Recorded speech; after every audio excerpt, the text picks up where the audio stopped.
क्या एक महिला कोर्ट में जाकर यह डिमांड कर सकती है कि डीएनए टेस्ट कराया जाए जिससे यह साबित हो कि उसका बच्चा उसके पति का नहीं बल्कि किसी और पुरुष का है?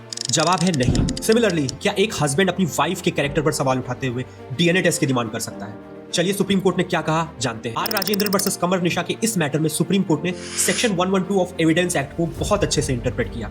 जस्टिस प्रशांत कुमार मिश्रा और जस्टिस विपुल एम पंचोली के बेंच ने बताया कि सेक्शन 112 लेजिटिमेसी और प्राइवेसी की एक शक्तिशाली ढाल है और कैसे ये प्रोविजन बच्चे की लेजिटिमेसी के बारे में एक कॉन्क्लूसिव प्रूफ है। चलिए पहले इस केस के फैक्ट्स को समझ लेते हैं। दरअसल 2001 में हस्बैंड और वाइफ ने शादी की, 2007 में उनको एक बच्चा हुआ। 2014 में महिला ने एक डॉक्टर पर यह आरोप लगाया कि उसने उसके साथ चीटिंग की और उसे हैरेस किया है और वो जो बच्ची पैदा हुई थी वो दरअसल उस डॉक्टर की थी।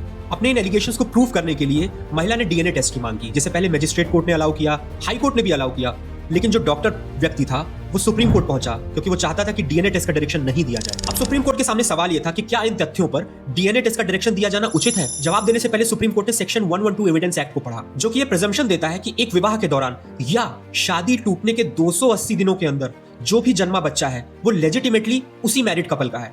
साफ है कि कानून ये नहीं चाहता कि किसी भी बच्चे पर अवैध होने का ठप्पा लगाया जाए। हालांकि ऐसा नहीं है कि इस प्रिजम्पशन को रिबट नहीं किया जा सकता है, बट ऐसा करना बहुत मुश्किल है। अगर पार्टीज ये साबित कर दें कि couple had no access to each other उस दौरान जब उस बच्चे को कंसीव किया जा सकता था, तो इस प्रिजम्पशन को रिबट किया जा सकता है। यह साबित करना होगा कि उस दौरान पति पत्नी के बीच नॉन एक्सेस था, यानी कि फिजिकल रिलेशनशिप बन ही नहीं सकता। सुप्रीम कोर्ट ने देखा कि इस मैटर में स्कूल सर्टिफिकेट, बर्थ सर्टिफिकेट, हर जगह पिता के रूप में उस महिला के पति का नाम दर्ज है।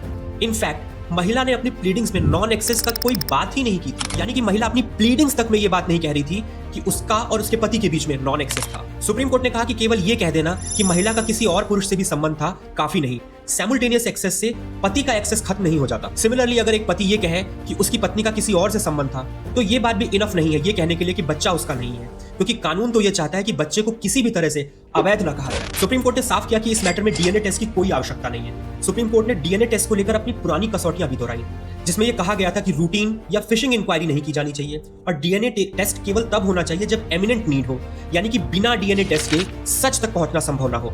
इस मामले में सुप्रीम कोर्ट ने यह भी देखा कि अब बालिग हो चुका है बच्चा और डॉक्टर की भी प्राइवेसी का मामला है, इसलिए डीएनए टेस्ट की कोई भी आवश्यकता नहीं। इस मामले का रेशियो क्या था? दरअसल सुप्रीम कोर्ट ने कहा कि डीएनए टेस्ट तब तो बिल्कुल ही अलाउ नहीं किया जा सकता जब इन्वेस्टिगेट किया जा रहा ऑफेंस से उसका कोई भी डायरेक्ट या डिमॉन्स्ट्रेबल नेक्सस ना हो। मसलन कि इस मामले में जैसे पैटर्निटी का सवाल तो था ही नहीं, सवाल यह था कि उस डॉक्टर ने इस महिला के साथ चीटिंग या हैरेसमेंट किया है या नहीं। उससे बच्चे की लेजिटिमेसी, पैटर्निटी का कोई भी लेना देना नहीं। नतीजा क्या हुआ? हाई कोर्ट ने डीएनए वाला टेस्ट रद्द किया और डॉक्टर की अपील मंजूर की।